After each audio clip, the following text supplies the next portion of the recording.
How's it going, everybody? Welcome back to another Mandalorian review. Now, I didn't do a video for episode 4 because of Thanksgiving and I was really busy this past week with all the Battlefront videos I was doing and stuff. But for a quick recap of episode 4, I did enjoy it. I like how it kind of took aspects from a Clone Wars episode. I like the giant ATST battle at the end. I thought it was just a good episode. It was slow at the beginning and it had some character development, which I didn't dislike as much as some people. It wasn't the best episode, so I'll probably give episode 4 a 7 out of 10, but I still thought it was good.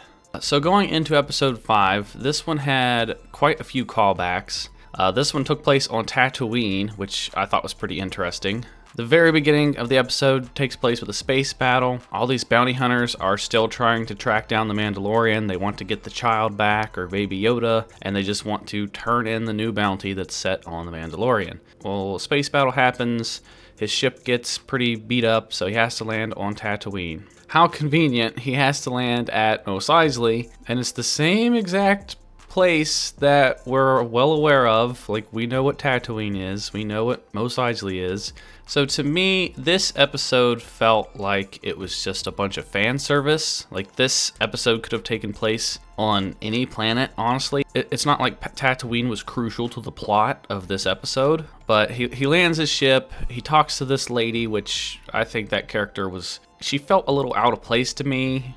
And she repairs his ship for him, and she has those little repair droids, and she watches over Baby Yoda as the Mandalorian's going out and trying to earn money to get his ship repaired. Well, he goes to the cantina, the same one from A New Hope. What are the odds? And he meets this other bounty hunter who's sitting down in a booth, just like Han did. And this episode, for me, even though I enjoyed it, the things that I don't like about Disney Star Wars are all the callbacks and nods to all the other movies. Like, Star Wars is a gigantic universe. It's huge. I mean, there's thousands of planets, millions of planets. Who knows how many planets? So the odds of him landing on Tatooine, a planet we already know, landing at the same spaceport, going to the same bar, sitting at the same booth, like, that's a bit much for me. I think that's kind of cringy. It was cool to see on screen, like it's cool to see that they're on Tatooine, but to me it just feels like fan service that wasn't necessary. This whole episode could have taken place on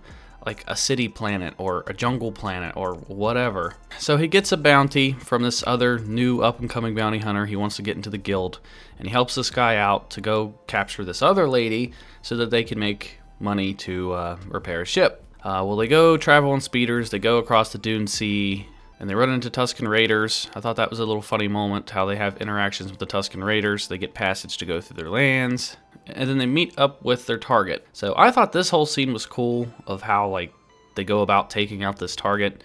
I don't really understand why she's just camping up in the mountains on Tatooine, just waiting for bounty hunters to come get her, which I don't really understand her purpose, like why she's there hiding. I mean, I don't know what she's doing out in the middle of nowhere. And she didn't have a vehicle or anything with her, so she just, I guess, walked to this mountain. I don't know. But I thought the whole fight scene was cool. I thought it was pretty interesting. I liked the plot twist that came along and the character turning on the Mando. But I did enjoy this episode overall without going into too many specifics. And it ended on a cliffhanger, which I think is interesting. I don't understand what's going to happen with that. I enjoyed the action. I liked that they were on Tatooine, but I didn't like as many callbacks to A New Hope. I think that was a bit much. But in the back of my head, I kept thinking the entire time, like, if they're on Tatooine, are they going to drive by, like, the Sarlacc pit? Have, like, a reference to that? Is there any reference to Boba Fett at all? Like, I thought maybe, well, this is the same exact planet that Boba Fett died on. Like, what's the odds of that? So I thought there was going to be some sort of Boba Fett reference. Which there wasn't, so I was kind of disappointed with that. I just want to see some sort of mention of Boba Fett, like if they acknowledged his existence in any way, shape, or form in this show. But with each episode so far, I still really enjoy this series. I really, really like every single episode of The Mandalorian I've enjoyed so far. But for me, I don't get where they're going with the plot. Like the past 2 episodes, this one and the episode prior, it's just, so far, it's just following around the Mandalorian on his adventures, but he has no purpose. Like, we don't know his goal, his plan. Like, he's currently just traveling around aimlessly right now. The previous episode, he just went to that jungle planet. And then at this episode, he just had to stop at Tatooine. He didn't plan on going to Tatooine. Like, I want to know what the Mandalorian's plan is. What's he going to do with Baby Yoda?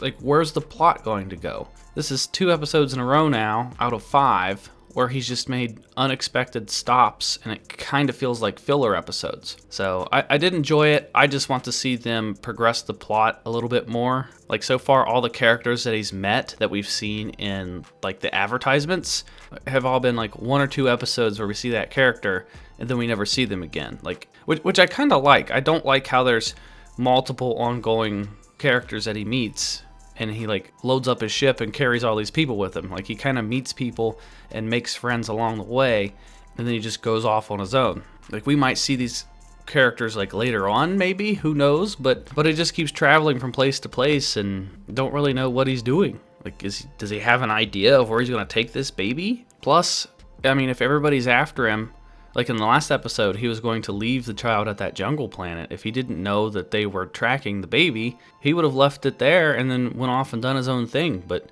I don't see why he'd go through all that trouble just to leave the baby on a planet and then have to deal with all the reoccurring bounties like the rest of his life. So I just want to see what his plan is.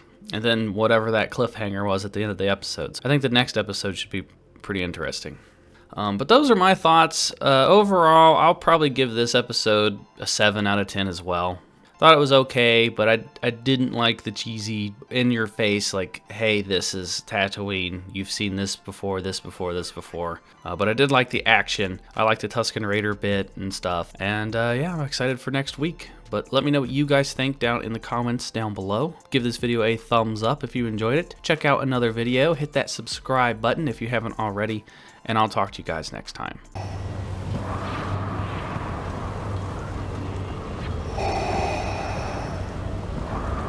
We would be honored if you would join us. You cannot resist